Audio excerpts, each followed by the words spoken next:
the start of the newspaper review. Dr. Kwame Asah is a political scientist at the University of Ghana. He's also director of the Center for European Studies. Doc, Memo watching.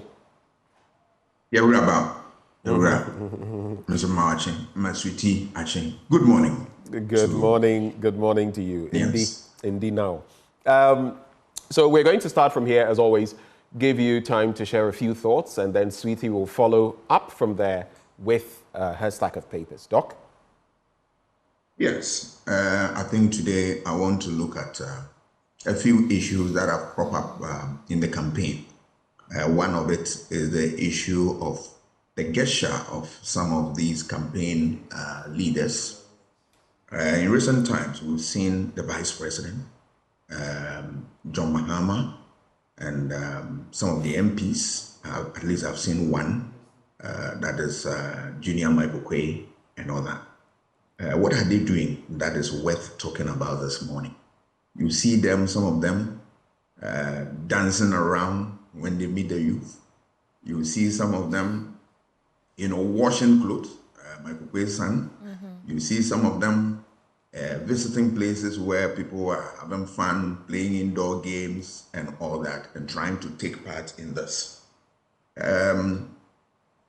don't add to their campaign. I want to be blunt on that. I saw a video where I saw some of the Vice President with Ashanti Regional Chairman and Madam Asah. I don't know whether it's a recent video, but the one I've seen on the Vice President dancing around and all that, and then also doing as the young people are doing, I am saying that is not, it doesn't add to the campaign. The youth do not want the dance gestures. They do not want to see their leaders come to their home to wash their clothing for them. No. What they want is a message of hope. Message that will give them, a hope that, yes, there is something from their leaders for them. Issue of employment is what they want to be addressed. They want their leaders to talk about unemployment and how they will find answers to that. They want their leaders to talk about the economy, how they make it strong at all times. They want to see their leaders fix the problems of the country they find themselves. They want their leaders to put in measures that will stop the migration of young blood to other countries in seeking for greener pastures. They want electricity problem, the doomsaw economy to end, and the rest of them. So, Mr. Vice President, I'm sorry. Those guys said that dancing and all those things would not add anything to your campaign. What we want are real solutions. Let me quote you, bold solutions, and solutions that we can interrogate, discuss with our people, and share if there's a need to share, and condemn if there needs to condemn and throw them away. We want that type of dialogue. We don't want those gestures. Mr. John Dramani Mahama is also a victim in this area. You also shy away. We want solutions. One solution that will address this problem than the dancing gestures, than playing to the gallery, so to speak. Right. The populist stunts. Right. I mean, in these matters, we don't want them. We want real solutions that will stand the test of time. Thank you, Doc. Thanks for those thoughts. Shall we get into the papers? Sweetie? Yeah, I mean, hopefully the voting population really are discerning enough to say that we're voting for policies, we're voting for ideas, messages of hope instead of the dancing man and all these gestures. But what do you have against the Vice President and his dance? I don't have anything against it. Irks you, eh? It irks me a bit that there are serious things going on in the country, and it's like they just you've been upset since yesterday. They become silent, and yet when it's about dancing City, get it? Would they continue to do that as soon as they win power? Would you see your MPs coming around to wash your clothing? And even if they would do, is that what they were supposed to do? You see your Vice President in your home pounding fufu after winning power. Would they do that?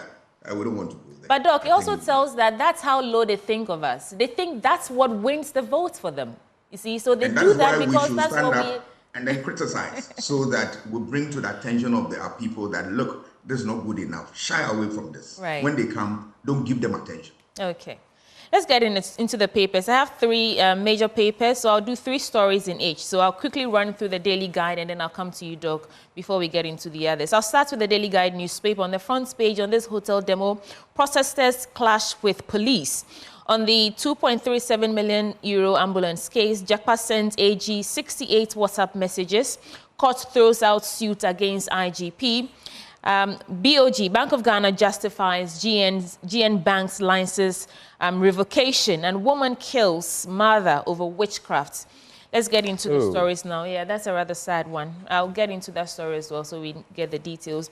Starting with, in fact, it's here, so let's get into that story now. Woman kills mother over witchcraft. A 55-year-old woman, Joyce Boateng, has allegedly killed her biological mother, Ifia Sapong, who's 76, at Ibuakwa Asenemanso near Kumasi. On Monday dawn, the suspect, without provocation, was said to have stabbed her mother multiple times with a sharp knife and left her in a pool of blood. After committing this heinous crime, Joyce reportedly left her dead mother in a locked room and raced to a nearby cemetery where she tried to end her own life, but to no avail.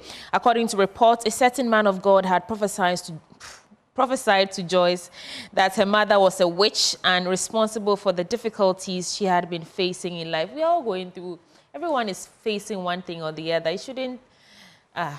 I'm sorry, but sad. I'm sorry. A lot of young people, one mobra, and I say, wow, then you get up and, oh, it is my grandma, it is my grandpa, it is what? I mean, if the thing is this, even if, I know there's spirituality, even in the Bible, there's talk about witchcraft, sorcery, and all of that. But these people gave birth to you, or they gave birth to your parents, right? They didn't kill you till you grew up, became a teen, started working, and things are not going well. It is now that they want to do something to you. Plus, how do you prove that in a court of law? That's why you don't deal with spiritual matters in court. So this thing, I mean, people who engage in them, they should be dealt with Bobra. And if you feel someone is a witch or wizard or whatever and is affecting you, be prayerful. Do what you must spiritually. But physically, killing the person and claiming this, it is, I'm sorry, it is so stupid. 55-year-old woman. So you've lived for 55 years, and this woman, this mother who birthed you, is responsible for all the hardships that you're going through. You will not attack our leaders, right? Our misleaders, and ensure that the Constitution says it. I think Article 36, your economic rights and all of that. We will not focus on that. You go and kill some poor woman somewhere who has no idea. Is she the cause of your not getting a job? I mean, I'm not saying that there is no such thing. I know there are, but there are ways of dealing with spiritual matters. You go and kill someone and claim, let the Lord deal with this person. That's it. She drank poison, and poison didn't kill her. So anyway, the second story I'll do is on this hotel demo. Protesters, police clash. So the intended peaceful hands-off a hotel demonstration led by Member of Parliament for Norton, Samuel Okudzeto Ablakwa, against the sale of major hotels owned by Social Security and National Insurance Trust erupted into a clash between protesters and police personnel. This was after the protesters, who had earlier agreed to halt their march at Christ the King School, where the group's leadership would present a petition to the president, began agitating, thereby forcing their way through to the Jubilee House, which was met with some level of resistance by the police personnel. The police immediately raised barricades to halt their march, but the protesters began pulling them apart and started pelting the officers with stones. The police were forced to use water cannons and tear gas to disperse the crowd that had become rowdy and to restore calm. I listened to Okudzeto Ablakwa yesterday, and he said that they were stopped prematurely. They were supposed to march to Christ the King, but the police halted them on the way to Christ the King. And so I don't know if the story's report is accurate, but I heard Okudzeto Ablakwa say that they didn't get to Christ the King. So that's that. The last story I'll throw in before I come to you, Doc, is Bank of Ghana justifies GN Bank's license revocation. The Bank of Ghana has justified the decision to revoke the license of GN Bank in 2019, citing breaches of regulatory protocols as a primary reason behind the regulatory intervention, emphasizing the institution's failure to adhere to essential financial regulations and banking standards crucial for operational viability. The central bank defended its stringent stance on upholding systemic integrity over reinstating GN Bank's license upon demand from its management. The Bank of Ghana cited an incident where the management of the defunct bank transferred $62 million customers' deposits to support related company in the United States, leading to overexposure of the bank. The central bank maintains that GN Bank failed to comply with critical financial regulations and banking standards, which threatened its operations stability, and thus it cannot restore the license of GN Bank as demanded by the management. So the Bank of Ghana is saying that GN Bank has no case in view of the serious breaches committed by the bank. Doc, these 3 stories for your take before we proceed. I will start with the witchcraft story. And I said it's very, very unfortunate. Unfortunate in the sense that, God has given us life, and then we are directed by our brain to do work for ourselves and earn a living. Let me also just flip the coin this way. Imagine that you accuse somebody of witchcraft, and then at the end of the day, things turn around better for you. Would you go and praise that witchcraft, that witch? Would you go and praise for making? You will not assign your success to the power of the witch. It is so, and it's against this backdrop that we advise people that shy away from these things. 1, you will find yourself in an opposition, and 2, you will also incur the wrath of the state and the whole society, because the witches have no hand in whatever happens to you. Your destiny is in your own hand.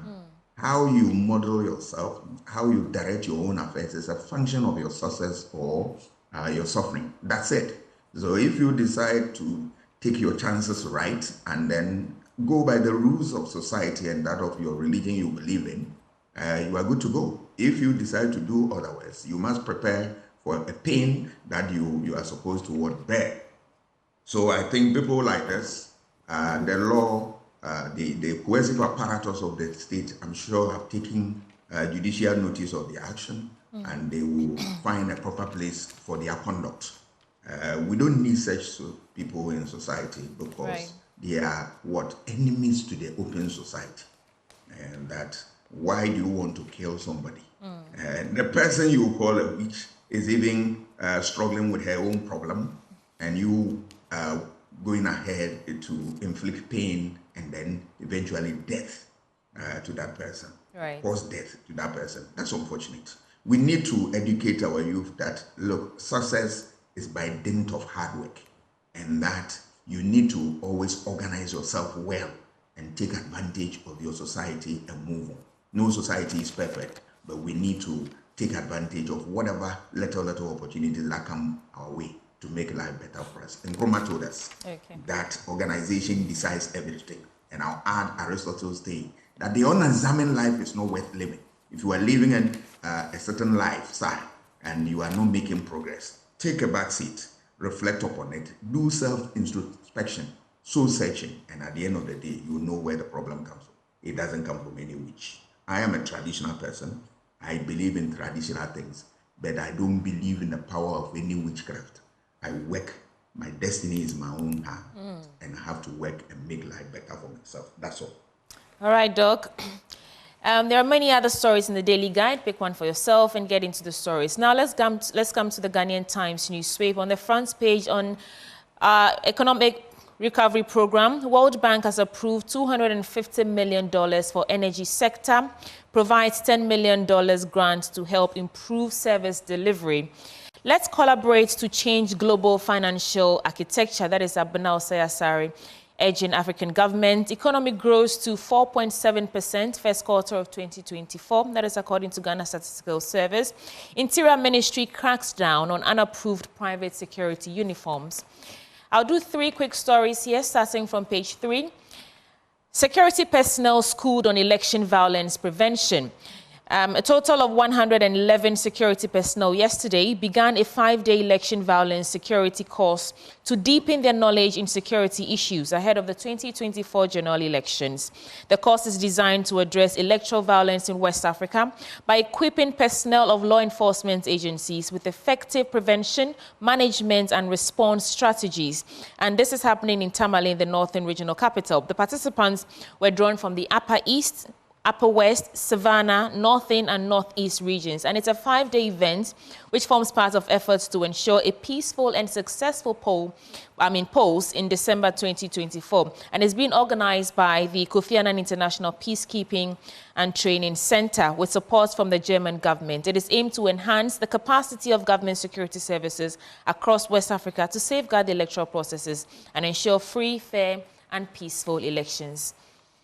Second story I'll do now is national security ordered to probe audio recording of court proceedings. So the High Court in Accra yesterday has directed the national security to investigate the source of an audio recording of court proceedings in the ongoing 2.7 million euros ambulance case last Thursday. This came up during the cross-examination by Attorney General of Mr. Richard Jakpa, third accused in the case yesterday. It was after Deputy Attorney General Alfred Tuya Yeboah indicated that an audio recording of last week's proceedings was making the rounds on social media. Consequently, Justice Ifiasewa Asariboche retired into chambers and invited the parties involved in the case. So the prosecution was represented by the two Deputy Attorney Generals, Alfred Tuya Yeboah and Dinah Sonabadapa, and the Director of Public Prosecution, Yvonne Atokora. The two accused, Jakpa and Dr. Kesil Atoforsen, were also invited into the chambers. So that's that, an audio recording about court proceedings that the judge is not very happy about. And this story is actually from myjoyonline.com. Last story I'll do in this paper is on page 9. I'll get to that in a bit. Yeah.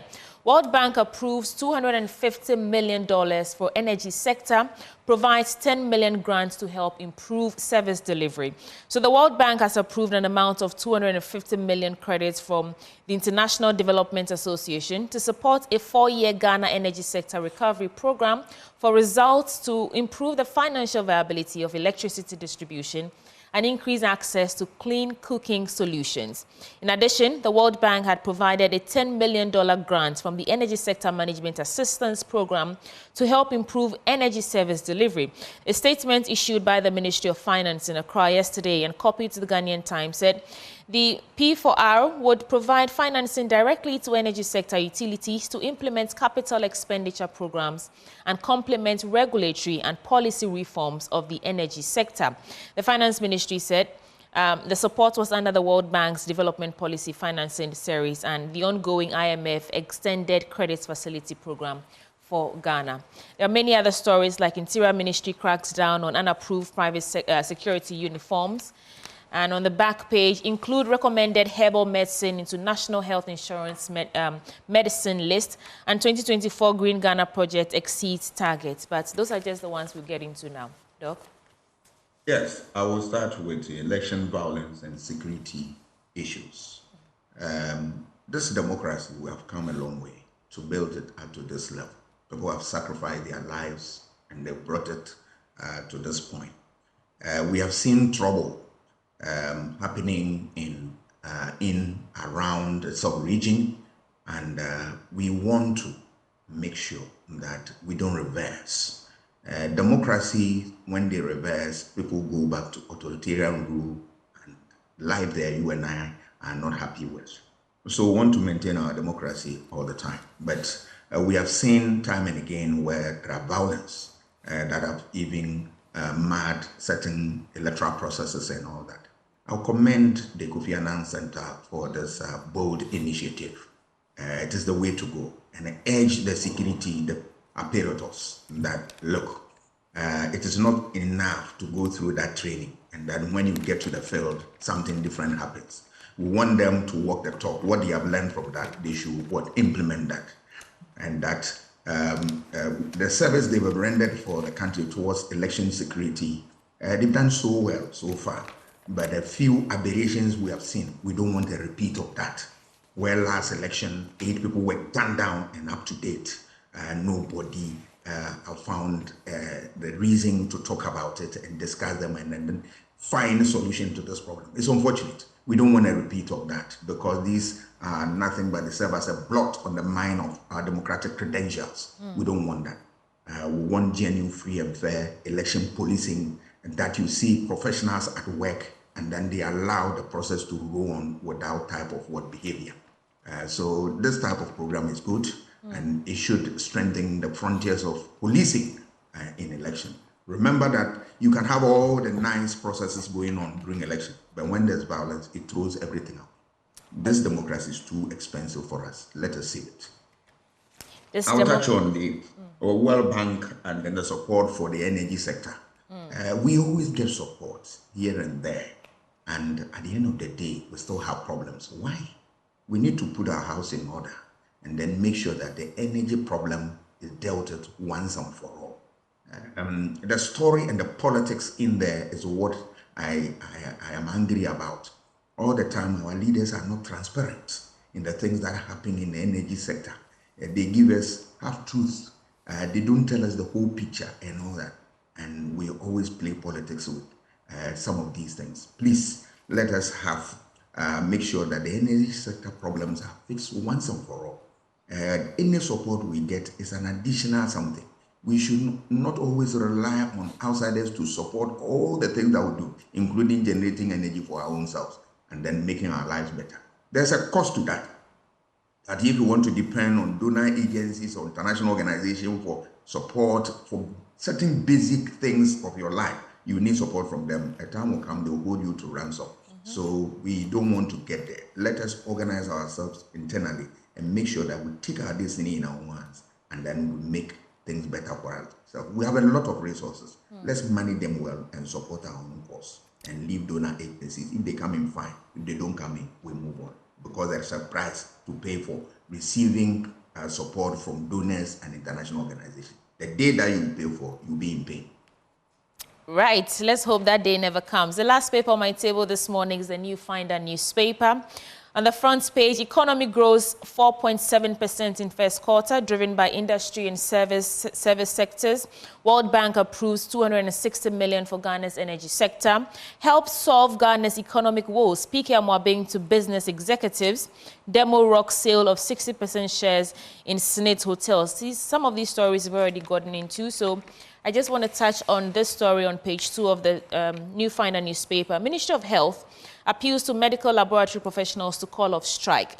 And the Ministry of Health has appealed to the Medical Laboratory Professional Workers Union to reconsider their planned industrial action, set to commence on June 17. It has said about 2 days ago. In a press release signed by the PRO, Isaac Ofei-Bam, the ministry urged the union to exercise patience while negotiations are expedited to address their demands. The government's negotiation team, which includes representatives from the Ministry of Health, Ministry of Finance, Ministry of Employment and Labour Relations, and the Fair Wages and Salaries Commission, is actively working to finalize the proposed conditions of service. I mean, they're saying that they've been asking for some, that whatever they're asking for, these negotiations have been stalled for 2 years. And now that they've embarked on this industrial action, they're asking them to recall so that they would come back to the table and discuss. Until their demands are met, they're not calling off their strike. And that was all that happened yesterday. Economy grows 4.7% in first quarter. Police assures justice over the killing of 2 persons in Wa. We'll get into this story in the course of the program. And mandatory health insurance for foreigners embroiled in confusion. The operationalization of the government's policy for a mandatory national health insurance policy for short-term foreign visitors has encountered significant contradictions among oversight and implementation strategies. Dubbed the National Non-Resident Visitors Health Insurance, the policy was launched by the Ministry of Health in February 2024, with the National Health Insurance Authority designated as the key implementing agency. Now, this policy targets non-residents visiting Ghana for less than 6 months within any 12-month period. Now, according to the Minister for Health, Mr. Kwekwajiman-Menu, the policy aligns with the National Health Insurance Act, which mandates the provision of quality and accessible health care for both residents and non-residents of Ghana. But they're saying that this is not a policy, it's just a proposal. So that's the confusion about it. Is this a policy that's already been implemented, or is this a proposal that they're looking at to get into it? But time will not allow me to get into other stories, Doc. Yes, I'll touch on the medical lab people and their demonstration or their strike action. More often than not, our leaders will start something with their employees and then it will get nowhere. Instead of addressing their issues head on, they keep on postponing until such a time that they see acts like this, demonstration, strike, and whatnot. Please let us be proactive. If there is something that workers have brought to the fore of management, take a critical look, discuss, and find lasting solution to the problem. Get to the bottom of it so that we don't have a repeat of this thing. They will be on strike, we'll lose lives, lose a whole man-hour periods and the rest of them. And then later we'll come back to pay them and they continue to work. The lost hours, who pays for that? You've paid already. What did we gain out of that? They look at these things and act promptly so as to save us this unnecessary banter. It is no good for our political and economic health. All right, Benjamin. Well, Doc, I'm going to be very brief because we actually passed our time, but I'm going to look very quickly at a few papers. The Daily Graphic newspaper, demonstrators, and so I'm just going to focus on the crucial ones. Demonstrators urge President to halt sale of SNIT hotels. That is reflected in the Ghanaian publisher newspaper, SNIT sale of 60% shares in 6 hotels, the facts behind the yet-to-be-concluded deal. Then, reversing external aid dependency, prioritize higher education, Lord Paul Boateng to African leaders. He's a member of the UK House of Lords, and he has challenged Africa's emerging leaders to place a premium on higher education to break the vicious cycle of dependency on external aid and the great powers. I'll just quote this bit he says. The great powers, he said, quote, have fed and continue to feed on Africa's resources, and their activities with their willing collaborators hold Africa down in an impoverished and conflicting posture. There's also economy grows 4.7% first quarter, and this international story. Malawian President Lazarus Chakwera has assured Malawians of an independent probe into the death of the Vice President Saulos Chilima in a plane crash. You can grab further details in that paper. But there's something I want to do before I let go of you. The Accra Times first. Forgotten story of Gregory Afoko, a clear case of human rights abuse? It's a question. As he continues to move in and out of court with a swollen upper arm, the judge who granted him bail in 2021 was transferred to Ho. It makes for interesting reading. There are no suggestions, but what is happening in that case? If the person is culpable, put them in the can. And if they are not, why do we prolong these issues? But I just wanted to do this. As a doc, you've worked in journalism before, I believe in the early 2000s. Sometimes you see stories, and the editor of the Republic Press newspaper is one Samuel Frimpong. Recently, my guest had to lampoon the editor of the Daily Graphic newspaper. The headline, Ablakwa discredited again over Rock City losses claims. But I'm going to read this story intentionally, and you tell me where there is any debunking and what the evidence is. The story says documents obtained from Rock City Hotel have debunked Samuel Kudjato Ablakwa's claims that the hotel is making losses. This development comes on the heels of Ablakwa's much-hyped demonstration, look at the wording, which aimed to incite hatred against Brian Echampong, Minister of Agriculture, over the sale of SNIT's shares in its hotels. Ablakwa's consistent claims have been exposed, revealing a pattern of political desperation. His demonstration, which lacked focus and reliance on falsehoods, have undermined his credibility and that of the opposition.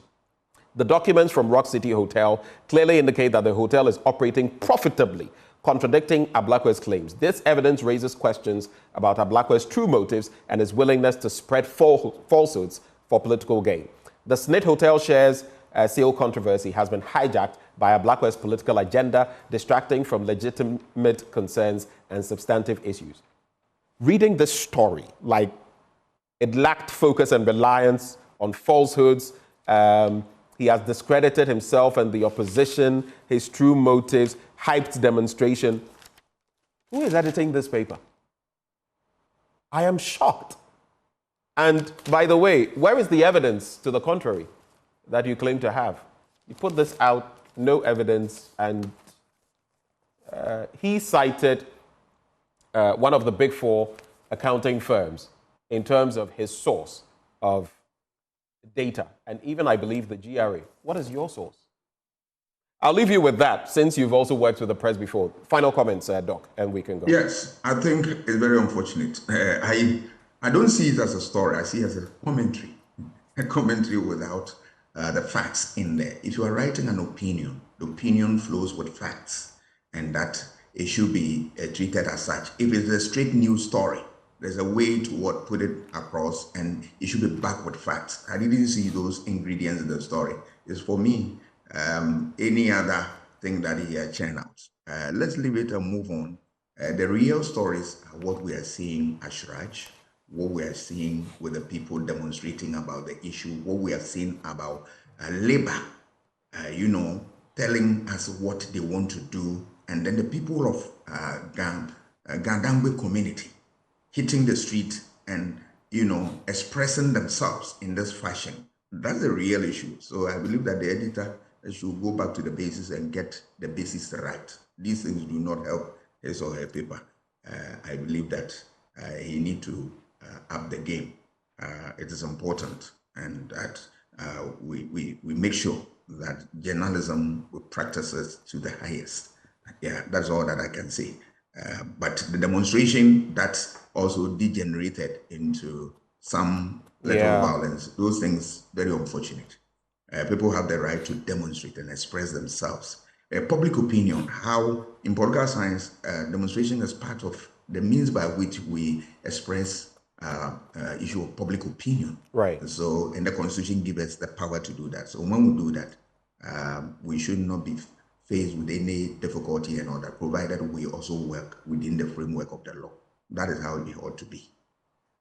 Doc, thank you so much for your time with us this morning. We're immensely grateful. Dr. Kwame Asah Asante. I wish you a good day. I wish you same. He's a political scientist. He's also director of the Center for European Studies at the University of Ghana. Bobby.